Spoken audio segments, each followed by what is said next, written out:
नमस्कार मित्रांनो, पुन्हा एकदा आपले स्वागत आहे. मित्रांनो, राज्य सरकारी कर्मचाऱ्यांनो हे करा, अन्यथा तुम्हाला पुढील पगार मिळणार नाही. सरकारचा मोठा निर्णय राज्य सरकारी कर्मचाऱ्यांसाठी आलेला आहे. जाणून घेऊया या व्हिडिओच्या माध्यमातून. त्याकरता मित्रांनो हा व्हिडिओ शेवटपर्यंत पहा. चॅनलला आपण अजूनपर्यंत सबस्क्राईब केलं नसेल तर नवीन अपडेट मिळवण्याकरता आपल्या चॅनलला सबस्क्राईब करा, व्हिडिओला लाईक करा आणि ही मोठी बातमी आपल्या सर्व मित्रपरिवाराला सुद्धा शेअर करायला विसरू नका. तर मित्रांनो, काही सरकारी अधिकारी व कर्मचाऱ्यांची शासकीय सेवेत दुबार नोंदणी झाल्याचा धक्कादायक प्रकार नुकताच उघडकीस आला आहे. अशा कर्मचारी आणि अधिकाऱ्यांच्या बँक खात्यात दुबार वेतन जमा झाले आहे. असे प्रकार टाळण्यासाठी सरकारने मोठा निर्णय घेतला आहे.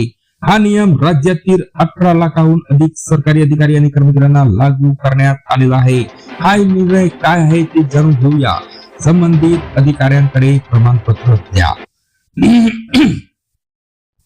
सरकारी सेवेत असलेल्या प्रत्येक कर्मचाऱ्यांना ई-केवायसी करणे बंधनकारक करण्यात आलेले आहे.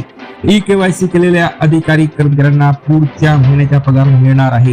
वित्त विभागाने याबाबत परिपत्रक प्रसिद्ध केले आहे. पगार देताना कोणताही गैरप्रकार होऊ नये, कोणत्याही अधिकारी किंवा कर्मचाऱ्यांना दुबार वेतन दिले जाऊ नये, यासाठी हा महत्वाचा निर्णय घेण्यात आलेला असल्याचे प्रशासकीय सूत्रांकडून सांगण्यात आले आहे.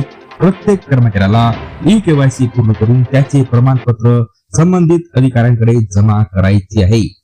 वित्त विभागाकडून आदेश. मित्रांनो, मान्यताप्राप्त व अनुदानित शासकीय प्राथमिक व माध्यमिक शाळा, सर्व जिल्हा परिषदे, शालेय शिक्षण विभाग, शालार्थ प्रणाली, महाराष्ट्र पशु व मत्स्य विज्ञान विद्यापीठ, कृषीतर विद्यापीठे व त्यांच्याशी संलग्नित मान्यताप्राप्त अनुदानित शासकीय महाविद्यालय, कृषी विद्यापीठे व त्यांच्याशी संलग्नित मान्यता प्राप्त व अनुदानित शासकीय महाविद्यालय, आदिवासी विकास विभागांतर्गत असलेल्या मान्यता प्राप्त अनुदानित आश्रमशाळा व संस्था, वैद्यकीय विद्यापीठ, उच्च व तंत्र शिक्षण कौशल्य विकास विभागाच्या अधीनस्थ संस्था, सामाजिक न्याय व विशेष सहाय्य विभागाकडील संस्था यामधील अधिकारी व कर्मचाऱ्यांनाही राज्याच्या वित्त विभागाकडून ई-केवायसी बंधनकारक करण्यात आलेली आहे. पुन्हा भेटूया मित्रांनो पुढच्या व्हिडिओमध्ये.